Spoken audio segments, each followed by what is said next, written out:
संभल के शाही जामा मस्जिद के जो घटना है मैं आपके सामने पढ़ना चाहता हूँ। देश महोदय, ये यात्रा रुकी क्यों नहीं है? यात्रा ले जाओ दूसरी तरफ। हम यूं ही नहीं कहते थे कि संविधान नहीं मानती, हम बनते तो बहुत कुछ हैं। मैं धन्यवाद देना चाहता हूँ अध्यक्ष महोदय आपका। नहीं, हम जो कमिटमेंट करते हैं ना उसको पूरा करते हैं, लेकिन सब दलों के नेताओं की बात में कमिटमेंट होने के बाद भी आप बेंच पे आए जो ठीक नहीं है। अध्यक्ष महोदय, कमिटमेंट में, क्रेडिबिलिटी में आपका कोई जवाब नहीं। नहीं, ये नहीं कह रहा मैं। लेकिन दाईं तरफ वाले लोगों का थोड़ा हिसाब किताब अलग है। अध्यक्ष महोदय, मैं धन्यवाद देता हूं आपका कि आपने बहुत महत्वपूर्ण घटना पे मुझे बोलने का अवसर दिया है। संभल जो इसलिए जाना जाता था कि भाईचारे के साथ वहाँ रहते हैं लोग, वहाँ अभी से नहीं, सदियों पुराना भाईचारा हजारों साल से इसी तरह रहते आए हैं। लेकिन अचानक ये जो घटना हुई है, ये सोची समझी रणनीति के तहत वेल प्लान्ड हुआ है और वहाँ के भाईचारे को गोली मारने का काम हुआ है। जो घटना हुई है वो सोची समझी साजिश है।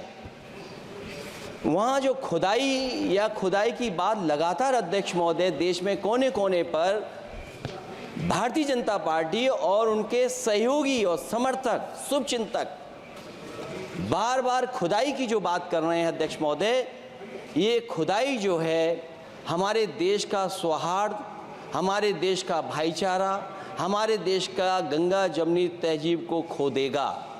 मैं आपका धन्यवाद इसलिए भी देता हूं कि इस महत्वपूर्ण जो साजिश हुई, और वो साजिश सोची समझी इसलिए मैं बोल रहा हूं। उत्तर प्रदेश का चुनाव था, पहले 13 तारीख को चुनाव होना था और 13 तारीख के चुनाव को उन्होंने बढ़ा करके 20 तारीख कर दिया। और इस जो घटना है मैं आपके सामने पढ़ना चाहता हूं। अध्यक्ष महोदय, ये यात्रा रुकी क्यों नहीं है? यात्रा ले जाओ दूसरी तरफ।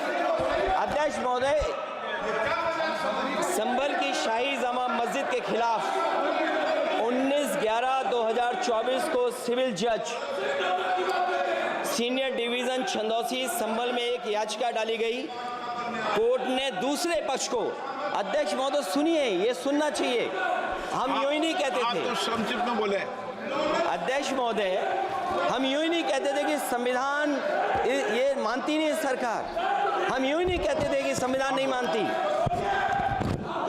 जब प्लेसेस ऑफ वर्शिप एक्ट है, प्लेसेस ऑफ वर्शिप एक्ट है,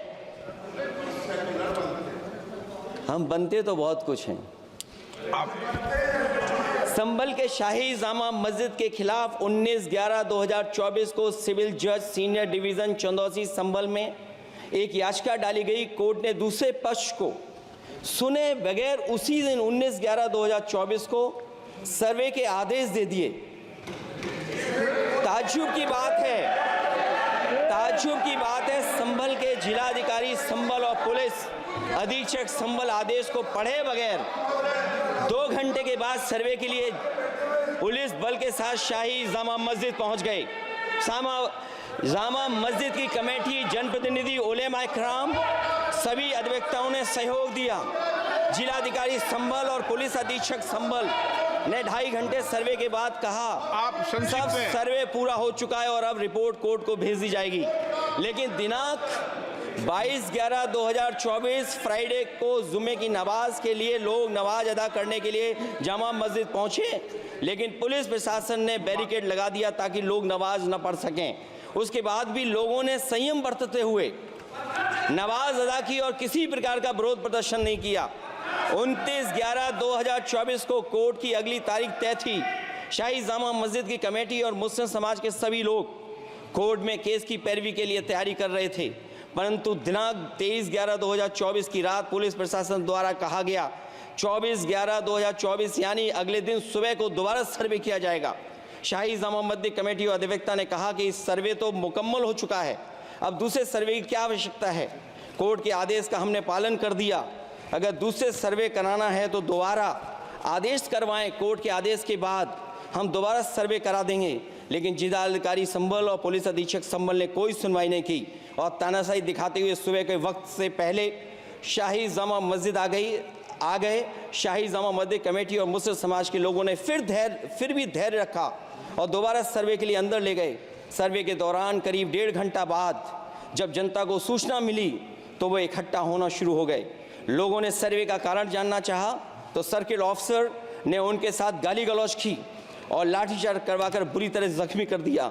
इसका विरोध करते हुए चंद लोगों ने पत्थर चलाए, जिसके बदले में पुलिस के सिपाही से लेकर के अधिकारियों तक ने अपने सरकारी और प्राइवेट हथियारों से गोलियां चलाईं, जिसका वीडियो रिकॉर्डिंग है, जिसके एवज में दर्जन लोग गोलियों से घायल हो गए हैं।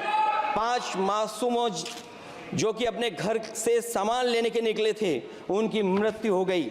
संभल का माहौल बिगाड़ने में संभल का माहौल बिगाड़ने में याचिका दायर करने वाले लोगों के साथ पुलिस और प्रशासन के लोग जिम्मेदार हैं। इनको निलंबित किया जाना चाहिए और हत्या का मुकदमा चलाया जाना चाहिए, जिससे कि लोगों को इंसाफ मिल सके और आने वाले समय में कोई इस प्रकार की संविधान के खिलाफ और गैर कानूनी घटना को अंजाम न दिया जा सके। अध्यक्ष महोदय, ये लड़ाई दिल्ली और लखनऊ की है।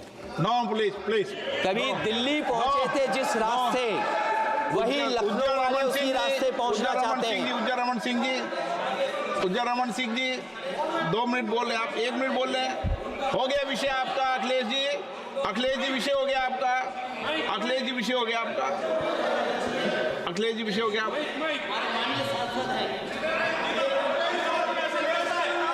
अखिलेश जी आपका विषय हो चुका है, प्लीज।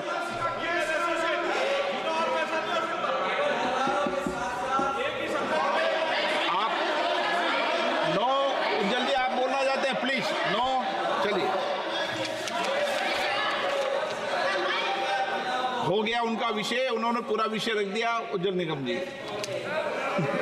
हो गया आपका विषय, आपने सारी मांग रख दी।